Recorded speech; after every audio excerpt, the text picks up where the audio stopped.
Cool. How y'all doing? Everybody good? Yeah! Alright, sweet. I am not. I've been freaking out about getting older, because sometimes you haven't changed, you know? You're the same as you've always been, but your friends around you, it's like your peers doing grown shit that makes you realize you're getting older. Like my buddy bought a house, and I had to be like, hey, we don't do that, alright? My friends had a baby. They were so excited. They were the first in the friend group to have a baby, but they were so excited that they sent me a picture of them in the delivery room with the dad cutting the cord. And I was immediately upset. Like, in my head, I was like, why do we even let him do that? Think about it. This dude is cutting the finish line tape on a race he didn't run. This is wild. For all the labor, he was just standing there, and then last second, he's like, I helped. It's like, it's not the same at all. She's been screaming for hours. At the very end, he's like, me too, girl. Shit, we did it, all right? No, I'm terrified of having kids, because kids are creepy. You know kids creepy? Nobody teach them how to be creepy, and they're still creepy. Which means it's an A, you know? Anybody here who's met, babysat a 5 or 6 year old has had that kid under the right lighting, look at you, but do this. Like, who is this for? Who taught them this? They'll just stand at the end of a hallway and talk to you at the shine, be like, hi. Kids whisper at night. Have you heard that? You can't get a kid to whisper during the day. And then at night they're like, I had a bad dream. Get out of my face. Get out of my face. Get out of my face right now. Don't touch me, all right? It's creepy as hell. I'm terrified to be a dad, because I'm a dad, I'll be tired. Being a dad makes you tired. I'll be damned if I tuck my child in. I go to my room to rest my head on the pillow to get some Christian sleep. I want to be woken up in the middle of the night. There's a monster under my... I'm hitting them immediately, all right? I'm waking up swinging. This is the only situation where I feel like you gotta hit your kids because it's self-defense, okay? You're not gonna roll up on me in my sleep doing hard S's like that, you know? Just in my face in the middle of the night. I couldn't sleep. You're about to sleep forever, I promise you. Get away from me. Don't touch me. It's terrifying. I've been very excited. Very, very excited for October 24th. Just not able to wait. Sleepless nights. Getting ready for October 24th. If you don't know, October 24th is when Britney Spears' book comes out. My man. Like, this is the thing. This is the thing. I'm fascinated. I wasn't even like a big Free Britney person. I'm not into pop stars that much or anything. But Britney Spears is one of the most mistreated celebrities that we have in modern times, all right? And there's a lot of people, if you do them wrong, they try to get back at you immediately, right? You do them wrong, they key a car. They go on Instagram Live talking about, oh, you know. She didn't do that. She said, you know what? I'm gonna wait. I'm gonna wait like 2 decades. And then one random day in October, I'm gonna dance with knives. I'm gonna write a book. And wow, yeah, amazing. Apparently, so there's a lot of revelations in the book, but one of them that really shook me was that she had a wild fling with Colin Farrell, right? And it was after her and Justin broke up and everything, and I can't remember exactly how she described it, but the words used in the book was like the fling was nothing less than just a sexual brawl. Those were her words. I've never had sex so good somebody wrote about it. You know what I mean? And the fact that she was like, we were just at each other all the time. It was just, the passion was like a street fight. I was like, God damn, gotta step my game up.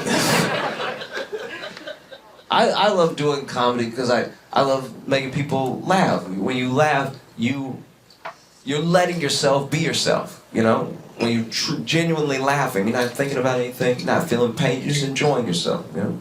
And I also love doing comedy because I'll say the thing that we all think, but you're not supposed to say. You know what I mean? Like, y'all won't say it, because y'all are good people. In fact, after I'm done, you might leave and be like, I would have never said that. And you're right, that's why I say it. It's like my job to say it. I'll give you an example right now. I hope everybody that I love dies in the order I love them. That would be incredible.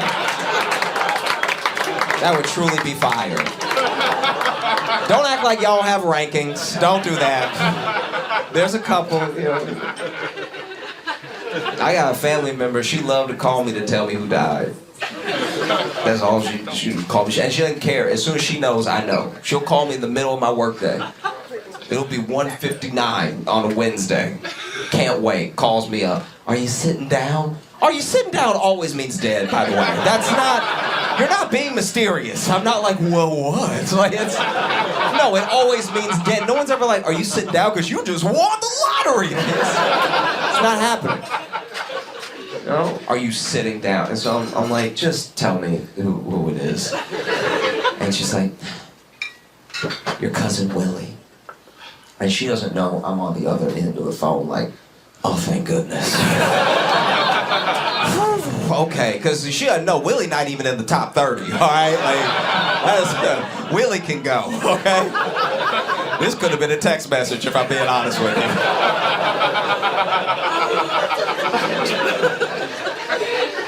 And you know what? That's the other thing too. Willie wasn't even dead. Right? I know, for nothing. Willie wasn't even dead. Basically, Willie was at her house, and he ate a bunch of the, grown man, by the way, ate a bunch of the melatonin gummies thinking they were regular gummies. So he's snacking on these gummies while he watched an NBA draft and put himself 86 gummies deep into a coma. This man was chumping and chumping and then had the nap of a lifetime. That's why I don't like Willie to begin with. He's a knucklehead. You know what I mean? Like, he's one of the dumbest people I ever met. I had never wanted to necessarily get into martial arts. When I was a little kid, I was hoping I would grow enough to be a big enough man that nobody would mess with me. You know what I mean? Like, when I was little, I was like, there's still time. I'm gonna eat my greens, and I'm gonna keep going. It works for Popeye, it'll work for me, you know. And then at 19, I was like, yep, I am done cooking. I need to come up with a plan or something, because right now, I'm very movable, okay? This is unacceptable. And so I started doing Jiu Jitsu. And if you don't know what Jiu Jitsu is, it's a martial art, and it's also the only time straight men are allowed to hug. And I started doing Jiu Jitsu, and there was a kid, okay, so I'm a white belt, right? After 2 years, I'm still a white belt, so I'm not good. I'm actually pretty bad. And then they always have me roll is the sparring, they always have me roll with this kid, and he's 15, but he weirdly strong. I don't like it. It's like, cause you can he looked 15, but then he get a hold of you like, oh my God, like it's terrifying. He's strong as hell, and he's a blue belt, and he should be higher.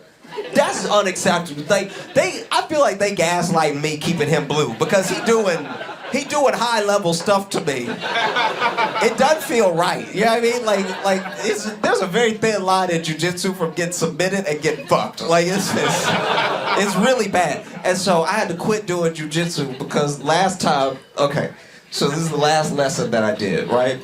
So they were teaching us a drill, and then they had us just roll with each other, right? And he got a hold of me quick, because like I said, he's strong, so he grabbed me. I was like, ah, you know, and then he had put me, so imagine that the wall is the ground, okay? So he's on top of me, and then he had moved me. He like, I'm not a flexible person, but he had pushed me to where I'm like, this is the base of what's happening, and he's on top of me. And so now I'm trying to push him off, but like this is not a great position to be in. So then I'm over here just like, I'm not getting any track, like I can't get him off because he's strong, and I'm, and then finally there was this moment, and we've all had this moment where it's loud somewhere, and then it gets quiet just in time for you to get embarrassed. You know what I'm talking about? You ever been at a club and then it's just in between songs, it's quiet for a second, and everybody hears you go, "My tampon!" Like that's basically what happened. So I'm over here fighting for my life, right? I'm just like over nonstop, and then I know I'm like, and like.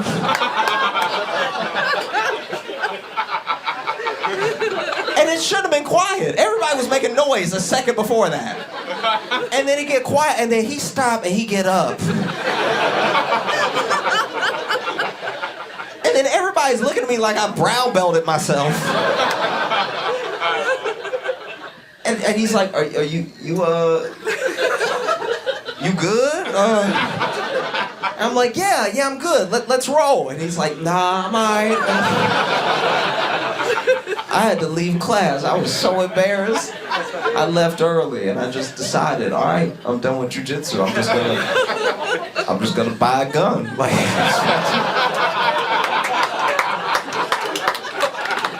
anybody want to press with me? They can catch his lead. Yeah. We have it happening again. You know, I've been dreading this towards the end of the year. Next year, in 2024, we unfortunately have another presidential election. Why are we still doing this? We've proven the president can basically be dead, and we will still function like normal. I don't know why we're still putting up this charade. I don't know about him. What are you doing? I was talking to my friend about it because I've been dreading it so much, and my friend said something interesting. He said, you can tell who's gonna win by who has the most mockable voice. Right? So like Barack Obama had a more mockable voice than John McCain. Trump had a more mockable voice than Hillary. But then it falls apart. Because I don't think Biden has a more mockable voice than Trump. Trump's like an actual character. You know what I mean? I have a different metric. I think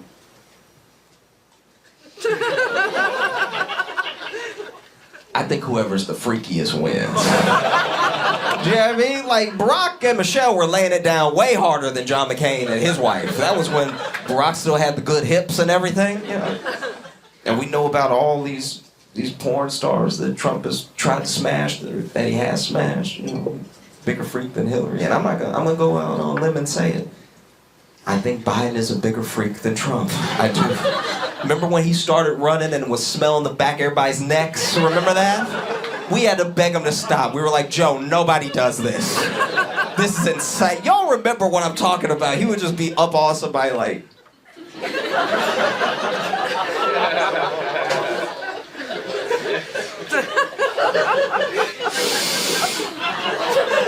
doing that weird ass whisper, just like...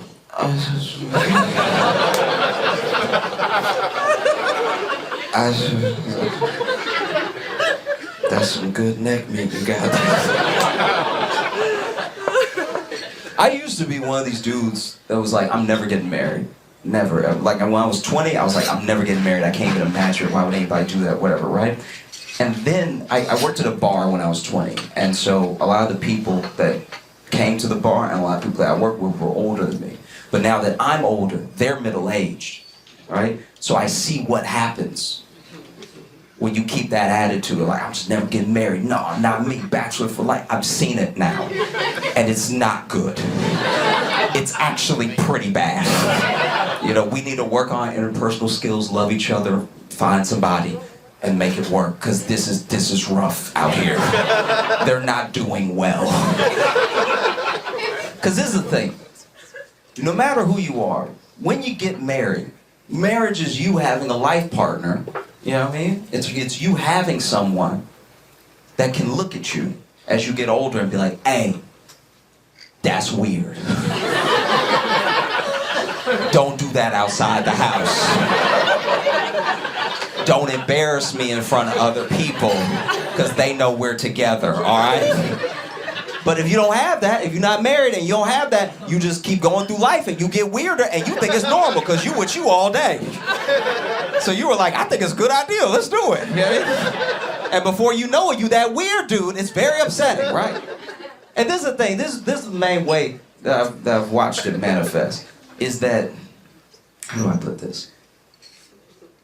Okay, when you get older and you take all that unmarried energy and you put it into something, most dudes put it into a passion or a hobby, right? Now, if your passion or hobby is useful to the world, then it's not a big deal. You know, if you do science and you're like, I'm never gonna get married, no, never, and then you just pour that into doing extra science, and then you discover something, people be like, wow, what a brilliant man. Thank goodness he dedicated his life to science. That's almost never happening. Usually, you put it into a weird-ass hobby. I got a friend, he put it all that unmarried energy into scams. That's all he does is scams now. And he be telling me about the scam. Okay, for all the fellas in here, do you know when you get the DM from the Instagram model with no followers and she needs money? That's him. That's him every time. He hitting everybody up. He got me. That's just, it's everybody. He's hitting them up. And I was like, who falls for this? And he's like, honestly, people that look like me. Like, it's pretty wild. Reminds me of that dude. Did y'all see that dude? That dude that they caught, he had been faking heart attacks at all the restaurants. Oh, yeah. Okay, if you didn't see the story, basically this dude who looks like a walking heart attack was going to restaurants and faking heart attacks to get out of paying the bill. And he got off at like 19 different restaurants. They were just so thankful he didn't die in their booth that they were like, I guess you can just go. Just please leave. Don't die here, right? And then he finally got caught, and I feel like he got caught because that 20th restaurant was probably a Waffle House. probably his server would be like, you ain't dying without tipping me. Get your ass up. Get your ass up. Or even worse, they tried to help him. Some big cook comes out of the kitchen like, let me give him mouth to mouth. He gets up, he's like, actually, no, I'm sorry, this is a scam. Please send me to jail. I apologize. But that's what happens. You put all that energy into something that's not productive. It makes you weirder. Taking all that unmarried energy, you know. Like, I got a buddy, he's the only black ventriloquist I've ever met in my life, and it is so upsetting. This is an abomination, all right? This is so creepy. It's so, and he's not good. He's not good at all. We can all see him talking. We all see it. And then he making the doll move, but he can't stop looking at the doll too, so he's like, what's up, my boy? Like, it's jarring. And honestly, also, real quick, I do owe white people an apology, because I'd always made fun of my white friends who were scared of dolls and thought they were too creepy and freaky and everything. And I get, now that there's one that looks like me, I get it. This thing is disgusting. It's so freaky. It's just looking, his eyes and everything. I'm sorry, I judged too harshly. It's very creepy. But it's not just the dudes. A lot of the women that I know, middle-aged, you know, I ain't never getting married. And now, they all do one thing. They have different lives, different passions, careers, but they all do one thing. They be hugging me way too long. They be doing these long-ass hugs, and they moan the whole hug. Y'all ever had one of those church hugs? You know what I'm talking about? Like, sugar.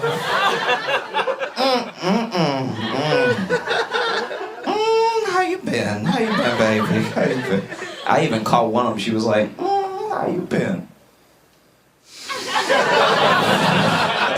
Y'all been great. Thank you so much. Have a good one.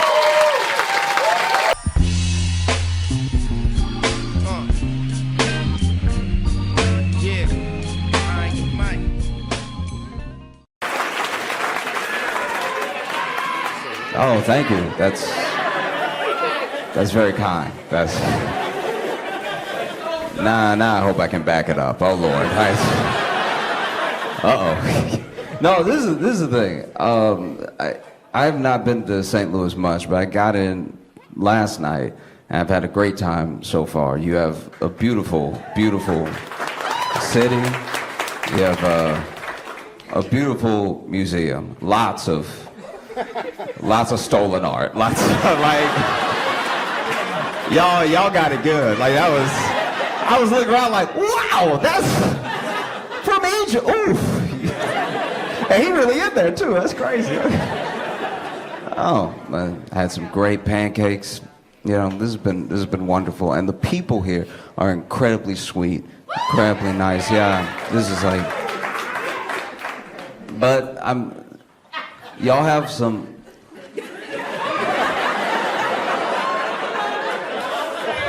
Y'all do have some demons, all right? Like this is chaotic. Like y'all have the Midwest nice on lock. I'm just saying, a cut below that, like a paper cut below that. Y'all are wildin', like. So I flew in. I didn't have a car, so I've taken like 4 Ubers since I've been here for very short trips, right? Very short. We're talking less than $10 trips, just over here to over here, because I don't know if I'm gonna make it on foot, right? Like this is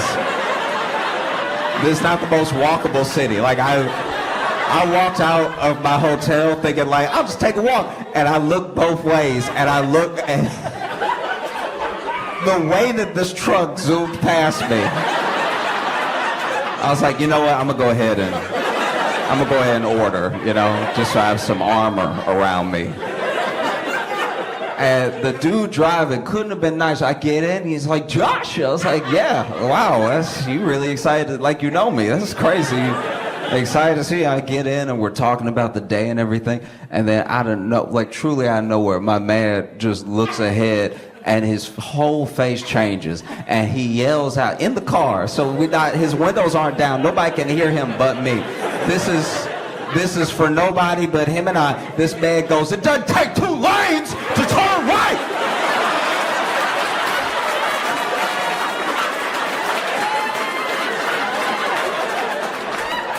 And I don't know if this is how everybody is driving. I don't know if this is like the 4th time this has happened today. But the way he snapped, I thought he was going to get out of the car. And not like stop the car and get the other guy to stop and get out and fight. I mean Mission Impossible, leave me behind. Get out of the window while the wheel is still turning. This has been, oh wow. Like y'all really have some people out here where I'm like, okay, all right. That's a real New Yorker. You just don't know it. Like you've been raised here. So then you're like, no, it's be polite, make eye contact and everything. But then the way that just there was a guy. Okay, so it wasn't even like y'all don't have the busiest walkways. Okay, so there's only I was walking today. Everybody else was in a vehicle. And so I saw these 2 guys. I can't remember the name of the grocery store now, but like I was in the grocery store and these 2 guys bumped into each other and they both like over apologized, right? They both bumped in and he was, I'm sorry, and the other guy was like, I'm so sorry, brother. I wasn't even paying attention to you. And he's like, well, what's on your mind, buddy?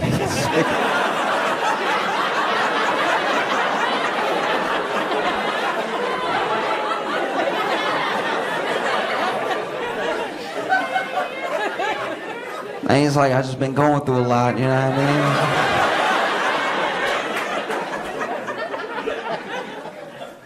Other man was like, well, you know, this is what the grocery store is for, to meet people, to talk about things. I was like in the distance just getting disgusted. I was like, when are y'all gonna fight already?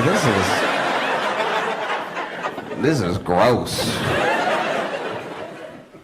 Did y'all have a good Halloween? No? Okay. I know it's over, but I'm like the opposite. I talk about Halloween and watch horror movies way longer after Halloween is over. I'm like the opposite of the Christmas people, because some of the Christmas people have already started. They've already broken out the Mariah Carey. They've already done certain stuff, and I'm still stuck on Halloween. It was one of my favorite holidays growing up. And my grandma would sometimes take me trick-or-treating. And my grandma was one of my favorite people. And I remember it was one year she took me, I think I dressed up as Superman or something, and she had me, and she loved to take me places. This is one of my core memories, right? My grandma sees me in my little Superman outfit, and she's like, "You go, Superman." And then I did a little cape thing. I was like, and then she's got me hand in hand, and we decided to, go to a couple houses, go trick-or-treating. Now, this was not the best neighborhood, so there was going to be very little trick-or-treating, period. Like, this is already, anybody who's from a place that is not where you want to stay knows what I'm talking about. So we go up to the first house, and I knock on the door. They open, I'm like, trick-or-treat, and then they give me a little, maybe 2-3 pieces of candy. And then in the distance, we hear some gunshots. And then my grandma was like, "Can you give them a couple extra pieces? Because we gonna go back home right now." So this really is, not to put all the pressure on you, but like, come to think about it, you don't want to be opening your door that much tonight, so you might as well just give him the bag. I mean, and so we went back to my grandma's house, and I'm sitting there, and like, part of the joy trick-or-treat isn't just getting the candy. It's like going places, having the adults be like, "Oh, Superman, I had no idea," or whatever. Just the whole experience. And so the fact that I wasn't gonna get to do it, I was bummed out. I was like 8. I was just bummed out, right? And so after maybe 10 minutes passed, I turned to my grandma. I'm like, "Grandma, are you sure we can't go back out and trick-or-treat?" And I don't know if y'all who grew up in the South here, but Southern grandmas especially, they turn on you. Very, very sweet people, but as soon as you like cross, they just turn, right? So I'm like, "Grandma, can't we go trick-or-treat just for a little while, And my grandma turns to me, she's like, "Boy, are you stupid? Are you stupid? Did you not hear the gunshot?" And then she made me sit there with her, right? And this took all 5 minutes. I don't want you to think she was torturing me or anything. But she sat with me there for 5 minutes and just made me count out the gunshots with her. And every once in a while, my grandma would be like, "That's you? That's you too." My grandma cracked me up because, especially anybody who has grandparents knows that in one form or another, your grandparents have lived long enough that they have some arch nemesis out there. They take different forms, but there was this one person that was one of my grandma's arch nemesis. We still don't know who it is, but they would come every Halloween to trick-or-treat, and my grandma hated that. She never wanted to give him candy because she was like, "That's an adult, right? He little, but that's an adult. I know an adult when I see one." And then even I was kind of like, "Come on, just this the holiday and everything." She's like, "No, he grown, okay? I don't care how little he is, he grown. There's a holiday for the children. How he come every year and the same thing don't grow, all right? That's an adult." But Halloween also has its downsides, Like I had years when I lived in Chicago, people would come and trick or treat, and there was one year that I heard the trick or treat, and I opened the door, and it couldn't have been a bigger man. Like it was, I was looking at him, and he was looking down at me, and he had a bag, but it wasn't even a bag. He had a pillowcase, and he was like, "Trick or treat." And like, I'm not even kidding. The dude, okay, so open door, the pillowcase is out, right? You like, "Trick or treat," and then we stared at each other, and after a while, he was just like. And I'm trying to look behind him for a kid or something. I'm like, "Oh, do you have any kids?" He's like, "Nah, it's just me, dog." You know what I mean? He looked like he robbed the candy, you know what I mean? Like, and I got my door all open. my apartment exposed. You know, and so I was like, oh, you know, try and make conversation while I fiddle for these mini-sized Snickers. Like, you know how when you okay, let's say you are in a parking lot and there's somebody chasing you like Freddy Krueger style, and you try and get the keys and the keys won't be keys. See what I'm talking about?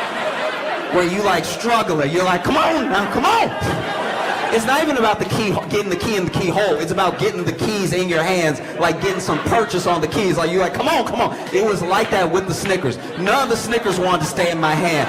I think I had sweat so much from how big this man was that all the Snickers are slipping. So I'm just in my little, like, in the Snickers bag, trying to get a handful, and they just keep slipping through my fingers like they ain't all melted or something. And I'm trying to make conversation like, what are you supposed to be? And he was, this is the coldest shit I've ever heard in my life. He was really terrified. He looked at me, he was like, what am I supposed to be? I'm trick-or-treating. I was like, oh God, oh, take the bag, take the bag. Take the whole bag. Oh my God. I've never heard trick-or-treat used as what, this is what I'm going as. Truly jarring. I don't know if y'all saw, but Sam Bankman-Fried was found guilty on all charges. If you don't know who Sam Bankman-Fried is, he's the dude who looked like somebody microwave Shia LaBeouf. He was behind a multi-billion-dollar crypto scandal, and took a lot of people's money. Had a lot of powerful friends, so he could take a lot of people's money. He was found guilty, and he made a serious mistake. He stole money from rich people. Well, when you think about it, it's really all he did wrong. If you steal from the poor, you're going to be pretty good off. Like, I don't know. This dude is going to go away for a long time, which is crazy because I don't really understand what he did. But I'm glad he didn't do it to me. I'm like, you ever just, because I never got into crypto because I didn't understand it, so you ever just be so dumb you miss a whole tragedy? Because I saw the whole thing coming. I was having FOMO and everything, and then everybody started losing their money. I was like, maybe it pays to not read sometimes.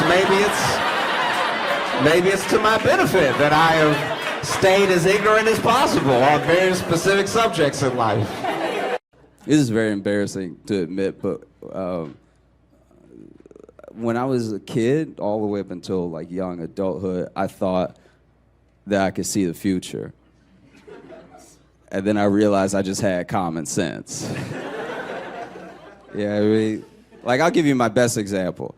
I had a friend from Chicago call me, and he told me he got his girlfriend pregnant by accident.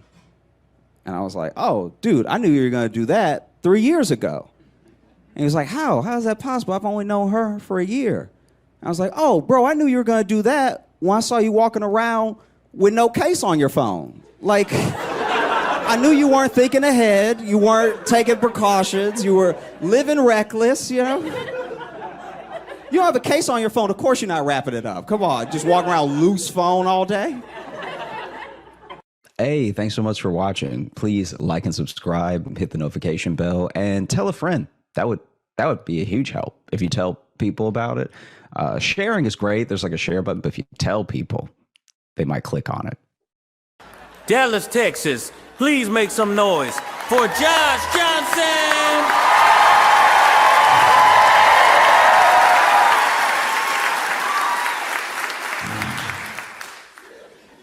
It is crazy to me that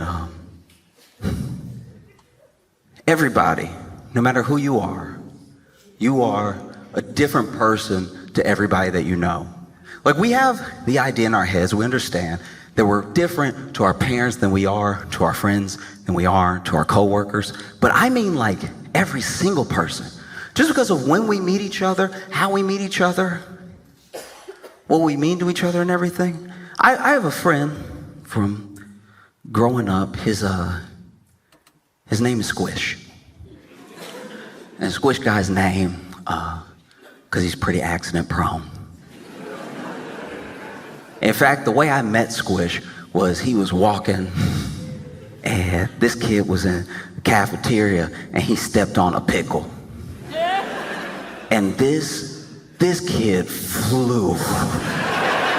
He stepped on the pickle like he stepped on a Hot Wheel. I didn't know pickles had that type of movement. The pickle didn't even disintegrate. He just stayed on it perfectly, like a roller skate, and couldn't stop himself like a Looney Tune. One leg in the air, one leg on the pickle, and couldn't seem to get off. And he was screaming the whole time. Ah! This man was Janelle Monáeing across the floor in a panic. Ah!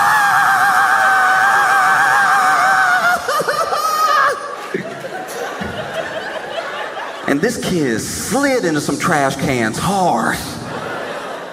And so I run up, some other kids run up. And from then on, he was known as Squish. And Squish some of his accidents aren't even his fault. Like we had a classroom fish. Was floating in the tank, swimming around and everything. And, it was a different person's turn to feed the fish every day. And whoever fed the fish last didn't close the slide in the top of the tank back. And so the fish popped out of the tank, landed on the floor, and was bouncing around a little bit. And Squish just happened to be walking by. And we all screamed. We were like, no! And he was like, what?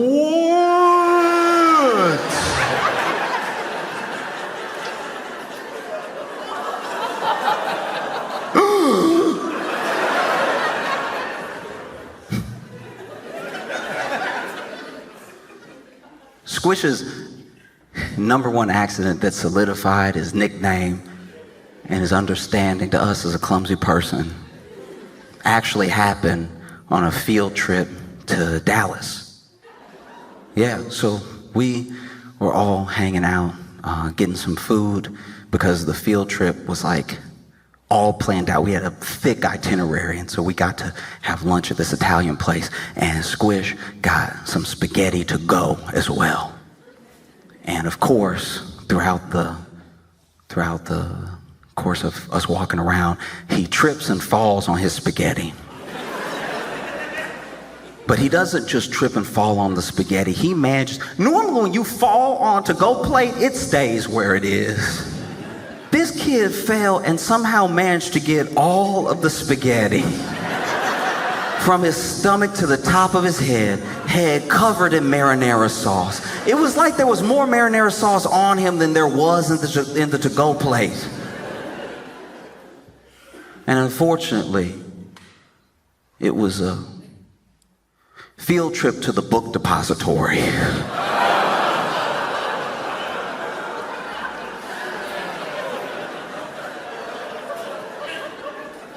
So if you were passing by, all you saw was a kid covered in marinara and spaghetti on his head going, help!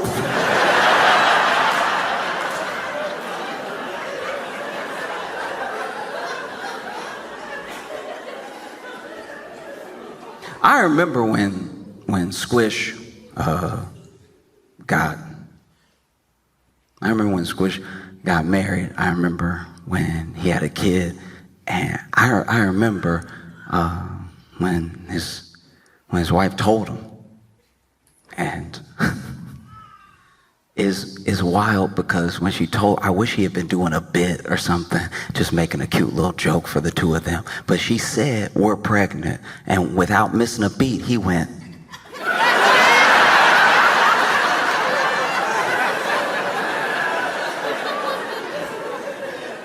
Because now Squish has a kid, and this kid calls him Dad. That's wild to me. It's wild that the people that I grew up with are upgrowing people. That feels crazy. That genuinely feels unacceptable. That the people that I grew up with are making new people that don't know what they're like.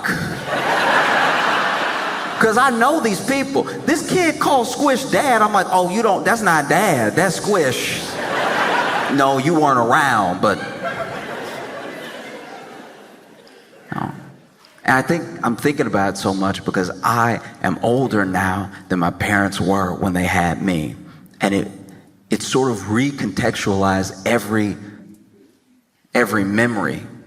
Because every year that I get older and I'm just going about my life, I think about how they were the age that I am now, but with me.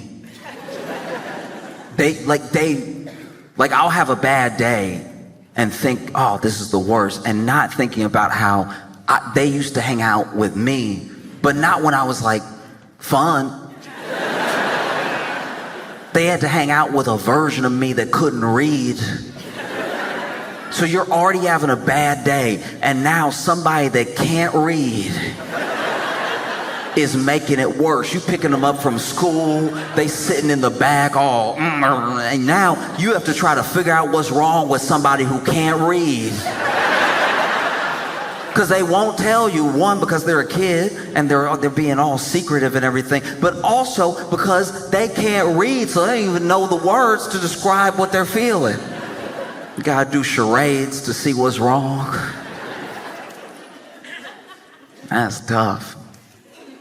You know, like I think back how my mom, a lot of the moms of the kids that I went to school with, like when you're a parent, I can't imagine being a parent.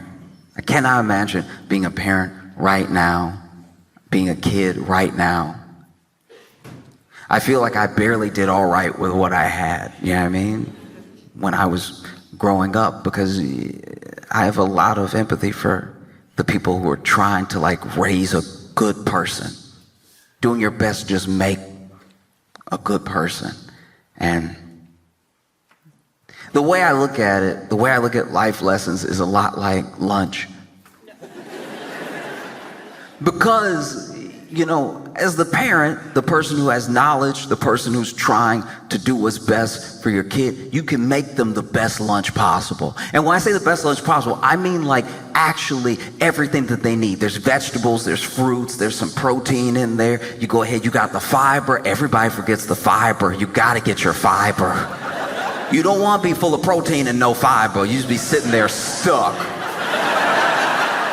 You did everything. You got vitamins and minerals in there. You got things to keep them hydrated, give them energy, make sure the bones grow, make sure the brain's healthy. You did everything. And then you send them to school with that lunch.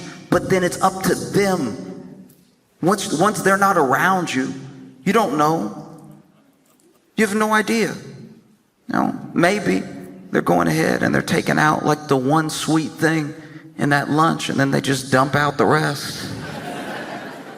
I went to school with a girl just like that. She loved lunch.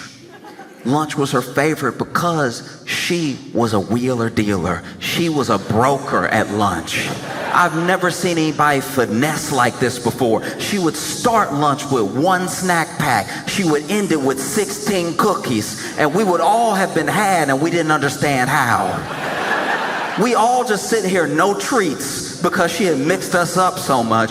She was the only person I've ever seen in my entire life during lunch going ahead and selling cookie futures. She was over here like, you know I'm good for a snack pack every day, all right? So you give me the cookie now, I'll give you a snack pack tomorrow. Now, that snack pack, you're gonna keep it for a little bit, but you know he's gonna have M&Ms on Thursday.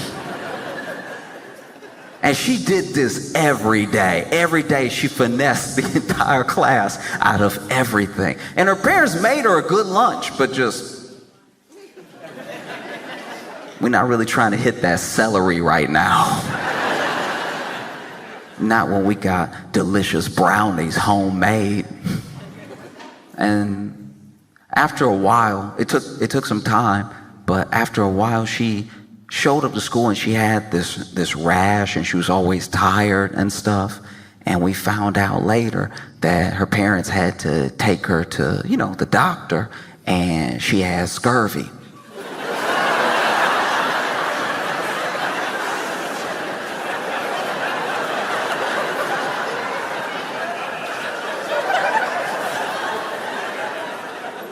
In the modern age, it is damn near impossible to get scurvy because every day, even by accident, you slipping into vitamin C. You know how many treats you gotta be eating with nothing good to hit the scurvy? This little girl had scurvy, like a Caribbean pirate.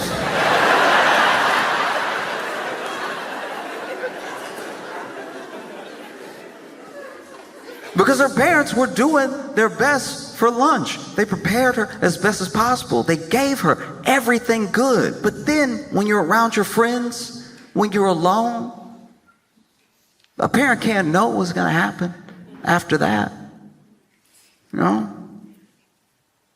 Like, there's a show on Netflix called Adolescence.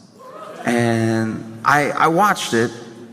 And I think it is a very well-made show. Out of all the critiques I've heard about the show, and there are plenty, I have not heard anyone say that the acting isn't phenomenal or that the camera work isn't incredibly interesting, But it's a tough watch, and it's heavy, and it brings up a lot of things I think are important to talk about because it's sparked all these conversations online. It's the most watched English-speaking show in Netflix's history, and there are people being like, oh, finally we're discussing the way that misogyny has creeped in online into every facet of society. And then there are other people being like, no, it's a moral panic. Like, these things are bad, but we're blowing it out of proportion. And so that discussion I do feel like is important. And only one person, this was one woman I was talking to that was like, it's my favorite show of all time. And I was like, ugh.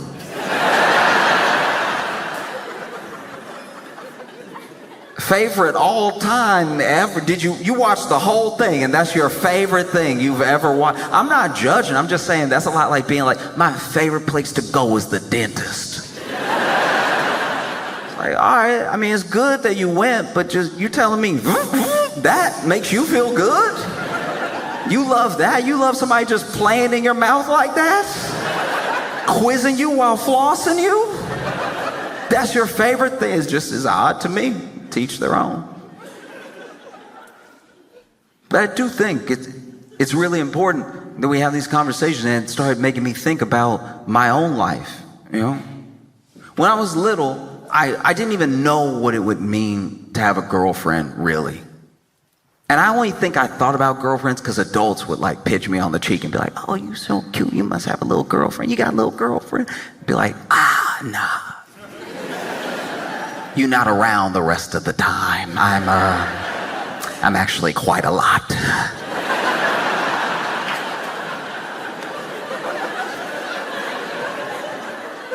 But there was someone who I used to eat lunch with for a little while there.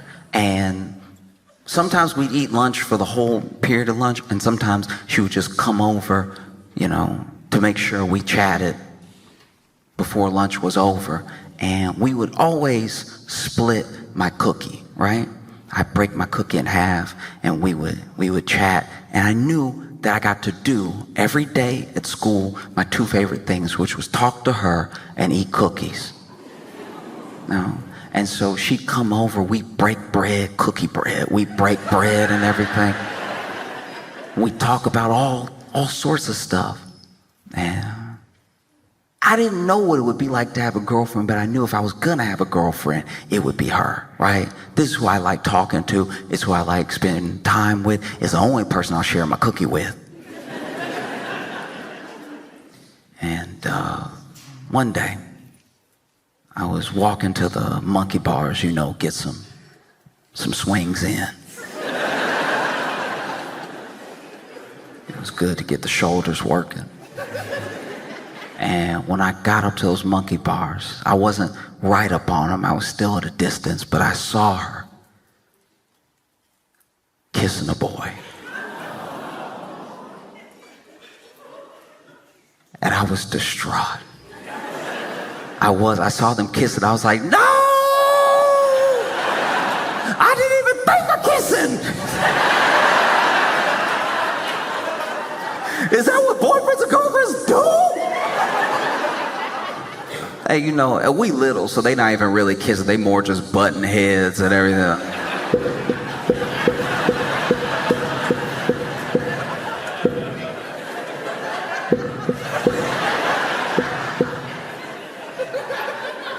But even so, I was torn up. I was like, no! We share cookies every day. She get my cookie crumbs all on his lips.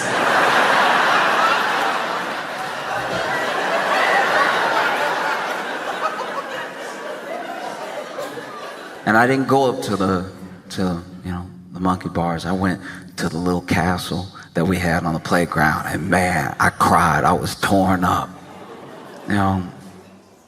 And I didn't know what to do in that moment. I didn't know how to fix the way I was feeling, and it felt like I had done something wrong, even though it was just life happening. You know, this person was still someone who I liked very much, but I was like, no, what to kiss? Did the cookie mean nothing?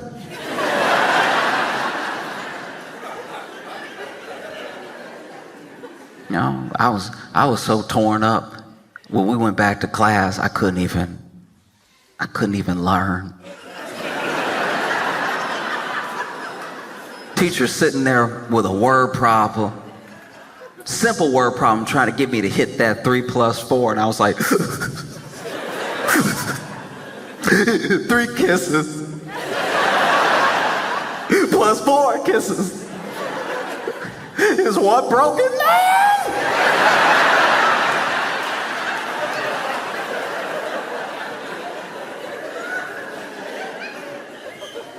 And I think it's the discussions that are arising because of the show, I think are important because whether it feels like it or not, we are all each other's responsibility.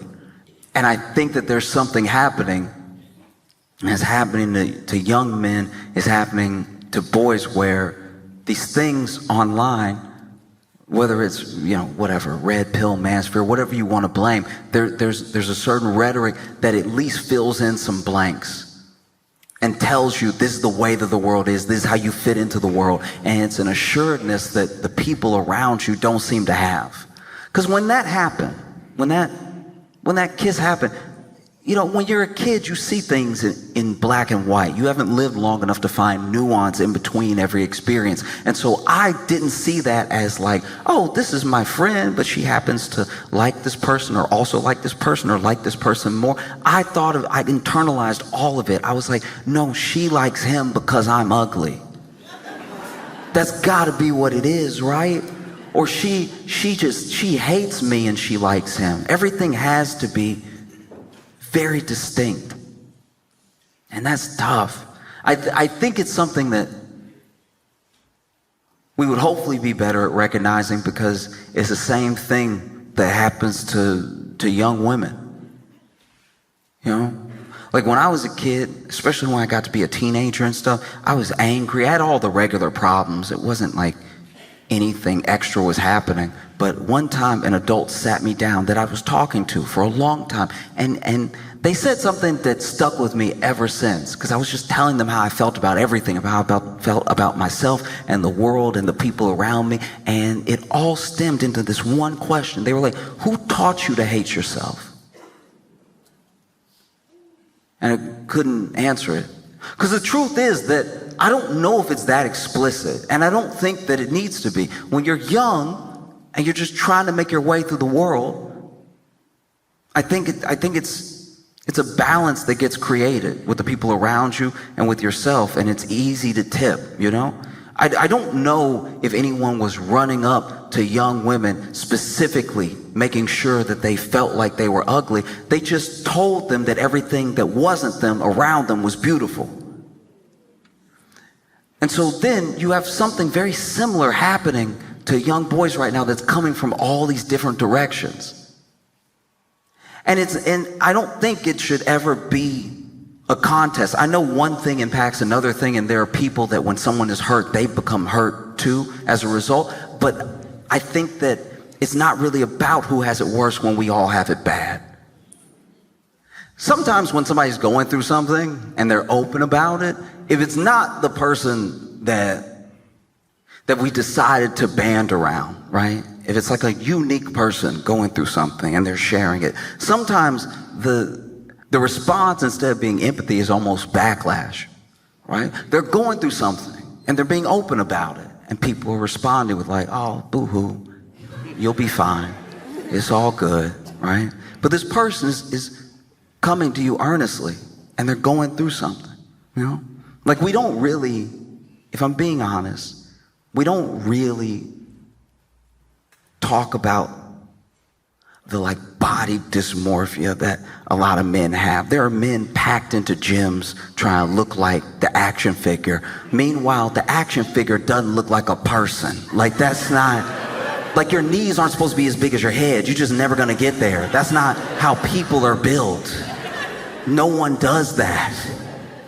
You know?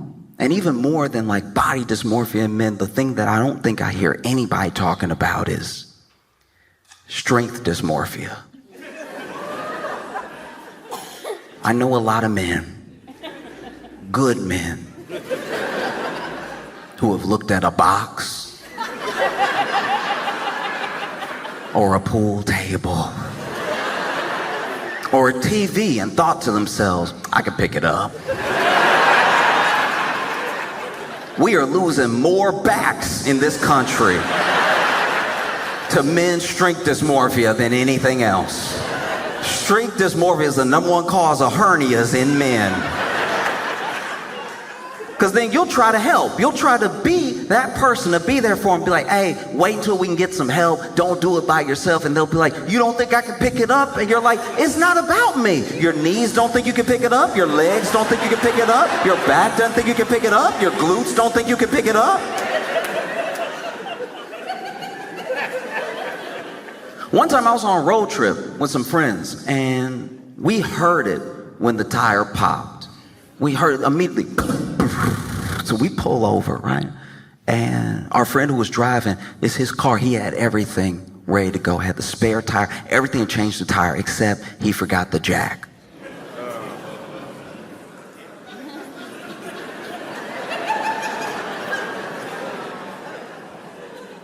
So then our friend Jack says to us with a straight face, all right, everybody just, y'all get in position and everything, get ready to change this stuff, and I'll just pick it up and y'all change, y'all put it back down.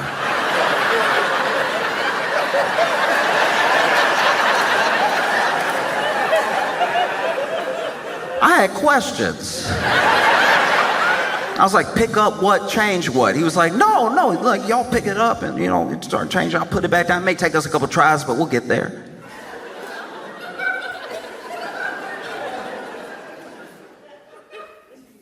There are two types of people who can pick up a car. One are strong men. And by strong men, I don't just mean men that are strong. I mean actual competitors, like strong men.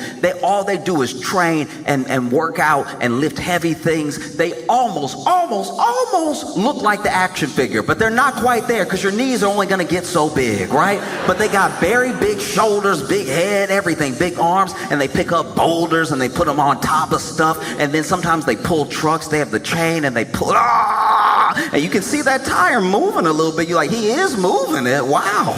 You can watch it on ESPN2. That type of man. That man right there, he'll never turn around fast, but he can pick up a car. You touch him on the shoulder, it's gonna be a while before he gets to you. But he could pick up a car, okay? He will never kill a fly.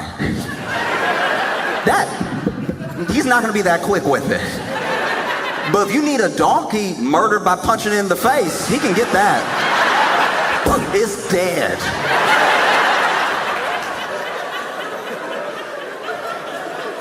That's one of the type of people that can pick up a car. The second type of person that can pick up a car is a mother whose baby is under the car. And even then, even in that scenario, she can pick up the car because the part of her brain, out of concern for her child, that would normally say, girl, think about your joints, has shut off. It's not like she picks up the car, gets the baby out of the way, and is fine afterward. Her ligaments are shot. But she can do it. So unless, bro, you've been doing some exercises that we haven't seen, or there's a child under the tire that you care about very much, I don't think this is gonna work. And he's like, you don't think I can do it? I was like, it's not about me. Your legs don't think you can do it. Your back doesn't think you can do it. Your glutes don't think you can do it. But he wanted to try. And so everybody got out of the car. Everybody got in a position. You know, one friend was there with the spare tire. Other friend was there getting ready to start unscrewing everything. I didn't have a job, so I just stood there, you know, as a witness to record, you know.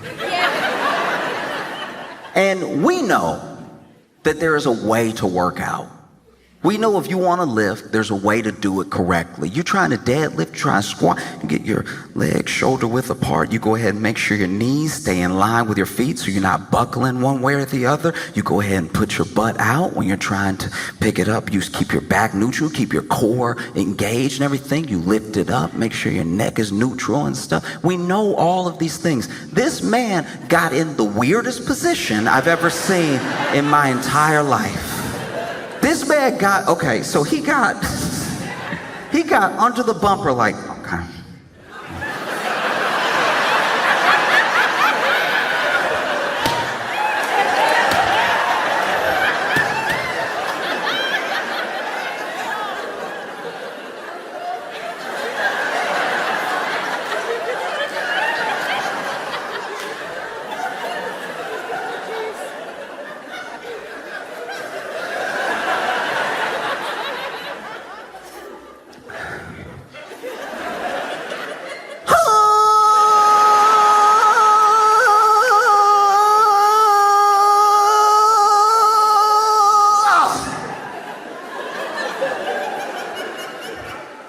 Y'all get it?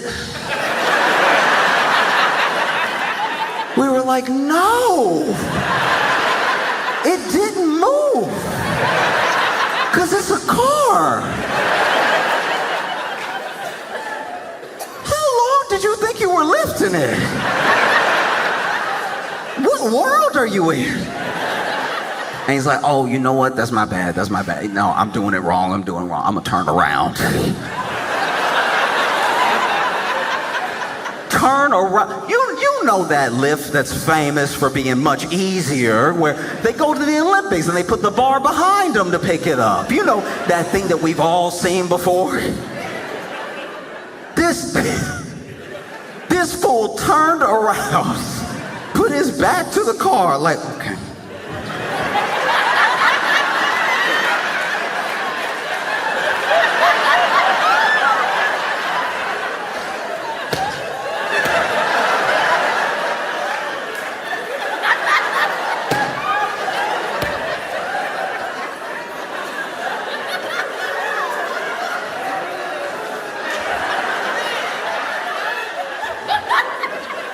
And then he had the nerve to be like, y'all ready?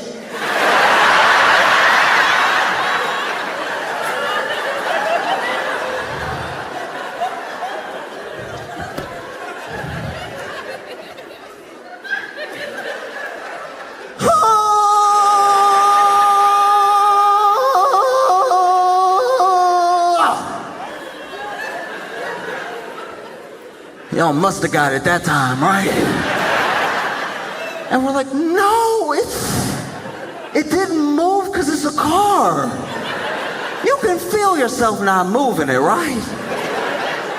And I knew he was hurt this time because he just wanted to walk off. But he was still in position. He was like, I'm done messing with y'all. Y'all not even serious. I can't believe it.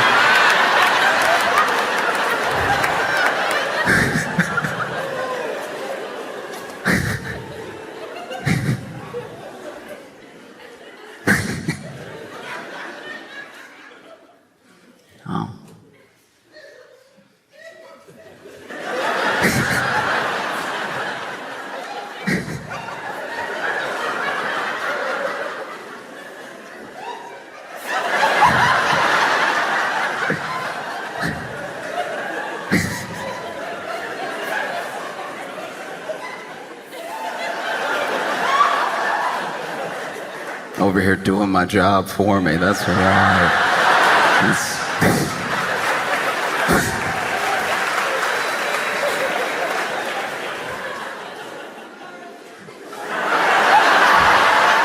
Don't apologize. Let them think I earned those extra laughs. No, but the truth of the matter is that you have the same thing happening, you know? We kind of, I'm not saying we figured it out, but we kind of addressed it with the Barbie in theory. And there's something that's like laid out all across the internet. And it's made me think about the question that I was asked: who taught you to hate yourself? And I finally answered it in my own head. It's probably, whoever taught you to hate yourself is probably selling you something. That's all it is. We recognize it. We've learned to see it with women when it comes to makeup, when it comes to a certain fit, all that stuff. But with men, you don't see it called out in that same way. Because trust me, all these dudes, all these manosphere bros, all these red pill dudes, every single one of these guys is also selling a course. Oh, that's curious. I thought we were brothers and you wanted to help me get girls. Why are you selling me? Okay. And some of it, we have to remember, because all of these people, no matter who you're talking about, young boys, young girls, all these people are very young, they're very impressionable, and they're trying to get a sense of the world. And you can fill the lunchbox as best as possible. But one thing that's assured is that all of your best qualities will not just be passed down. I wish it was true. And you can fill that lunchbox with as many good things as possible. But it then is up to them, when they're with their friends, when they're by themselves, to actually look at what's been given to them and not just trade it for a bunch of junk. Because now you have parents who feel like out of nowhere they're meeting a new person, a person that they didn't raise. They hear these things being said that they never taught their kid, and they're like, where did this come from?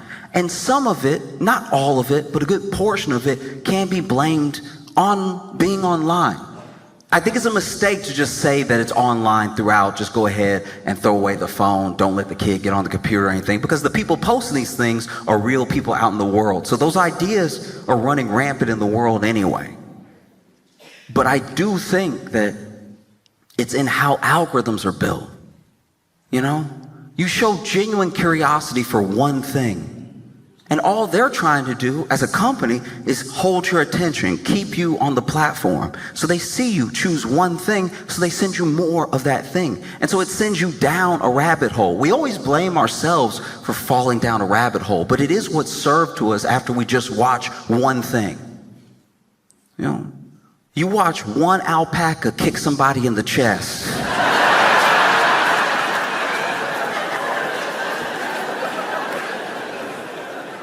And then socials are sure, they're like, this must be his favorite thing. Let's go ahead and keep running them. You know? And I'm blessed that I am who I am. I was born when I was born. I have my own problems, my own worries and everything. The hardest life you're ever gonna have to live is your own, which is why I do my best not to judge anybody, because I think genuinely that if I had been born as them in a different time, I'd probably be just like them. You know? And so I truly believe that one of the it's so funny when somebody tries to start a clap, but y'all aren't like feeling it. It's like I don't say anything for claps, but every once in a while somebody feels moved to clap, but then they realize it's not like a everybody clap. Like,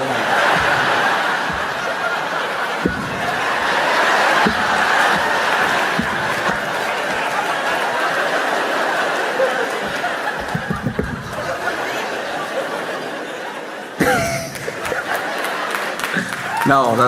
I didn't want to. but I didn't. Let me earn it.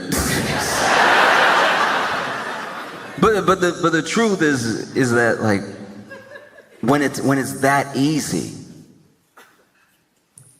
I think we have to look at these problems as interlinked, because people talk about incels, they talk about people who've taken the black pill, all that stuff like that. And you got to recognize truly that these like incels, whatever people end up calling them, they don't really hate women. They hate themselves. That's where all that comes from. And I can only imagine if I was a kid now and I came home and I got online and I typed into Google or any platform, especially social, why would she eat my cookie but then kiss somebody else?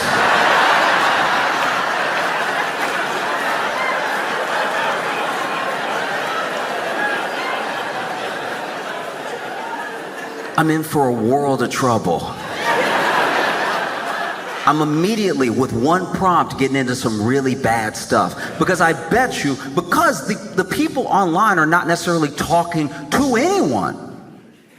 They're speaking to their own experiences and broadcasting them, projecting them on other people in every situation. And so if I type that in, I'm not getting back the answer I would get from an adult that's like, hey, look, these things happen. Maybe this person knew that you liked them. Maybe they didn't. Maybe it doesn't matter. Maybe the same thing would have happened either way. I know that's hard to hear, but there are so many people in the world. There's billions of people in the world. There are more people in the world than you can count right now because you're not great at math.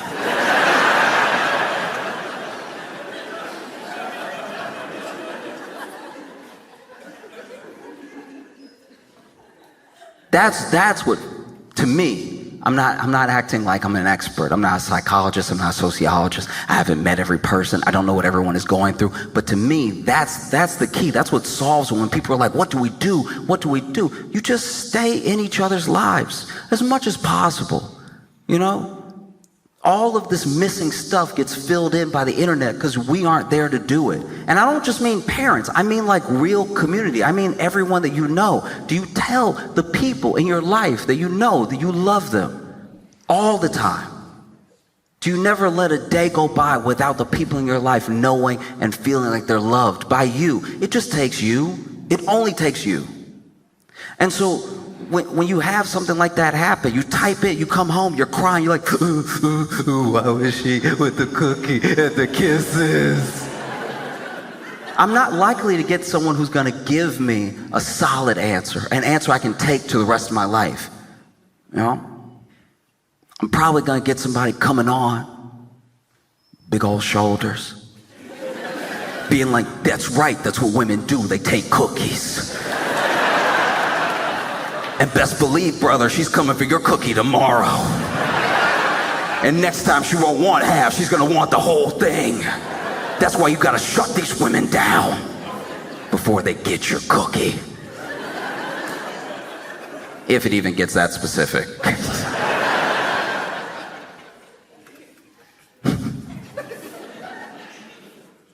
I remember I was in college. College was the first time that, like a lot of people, that I was out of the house, and I was really out there by myself. I had to make all new friends. It was good for me though. I had to just get acquainted with a new environment, and I had never been somewhere where it was all up to me. Go to bed whenever you want, do whatever you want, eat whatever you want, right? As long as you're getting good grades, nobody really cares. As long as you're not causing a bunch of havoc, no one's gonna say anything. And I made a friend when I was in college, and we had a conversation one night that was genuinely transformative because when someone opens up, and I'm not trying to be particular here, but it's true. When someone opens up, especially a man that's never opened up before, what happens next in that moment is crucial. It's incredibly important. Mishandling that moment almost guarantees that not only will the wall go back up, it's gonna have another layer of bricks. It's gonna be even harder to break down. And we just got to talking. I don't even know who shared first, but he told me things. He told me about his anxiety, depression, his feeling, his lack of purpose, all the things that he thought that he was missing in the world, and everything that he thought he was not worth, and things he thought he would never get. And it was all just like coming out so earnestly. And so then I did the same. I told him things. I told him about my anxiety, my depression. I told him about everything that I was going through, how I felt about myself, how I felt about the world, the people around me. Like nothing would really matter if I was here or not, right? And we shared for a while. And then when it was over, we realized like we were the only people we had told these things to. Everything else we expected to just take to the grave, and we had just told it to each other because there was someone there to listen. And I know sometimes it can happen where like a man opens up to you and you don't know what to do. And so I'll give you one tip. If you really don't know what to say, if things are coming at you and there are things you would have never imagined coming out of this man's mouth, just hit him with a word. It won't fix everything, but it's a good placeholder. Because as men, sometimes word is all we really need. We're like, yep, you get it. See, you get it. But truly, we shared a lot, and in that moment, we didn't know what to do, so we just hugged it out. And don't get me wrong, it was a manly hug. You know, we tightened our arms around each other and we hit the pats. That's how you hug as a man. You go ahead with the.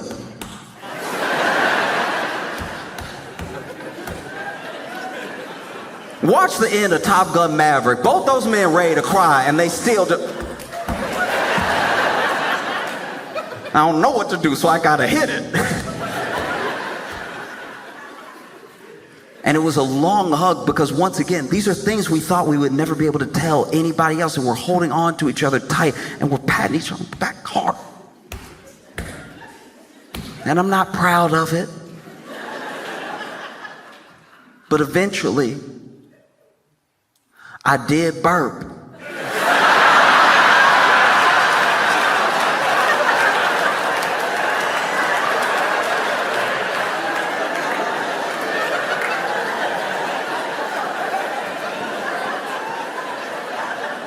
And what happens in the moment that a man opens up to you and you open up to another man is crucial. When I burped, I was like, no. I'm never opening up again, okay? What I look like? I just poured my soul out and I got burped by my boy? Never.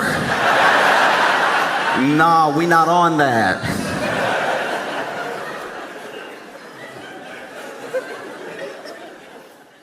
Oh. But I genuinely believe from the bottom of my heart, for every person, no matter how you feel, and some of that feeling is going to be advertisements shooting at you. Oh, you'll just be whole when you have this, when you get this. Someone trying to sell you something, trying to make you feel less so then you can be at least level after they give you their thing. But truly, I hope everyone can really hear this and understand this. If you are in the world, you know, I remember when it was told to me for the first time, it also stuck with me. If you're part of the world, you must be worth the world. And I hope that everybody can feel that way, that you're really worth the world, because you're here. You know? And I think about it because there's a whole new generation of people coming up. They're dealing with something we've never had to deal with before. Like I think of Squish's kid.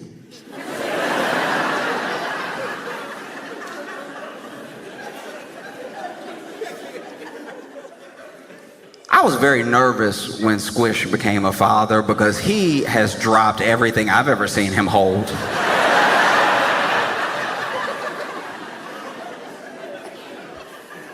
He's one of the clumsiest mans. It's insane. But he is kind, and he is generous, and he has a good heart. And it'll be a better world if Squish's kid is like him. I hope that that's possible. I hope he can turn out just like his dad. It'll be a better world It'll be a more haphazard world. Like it'll be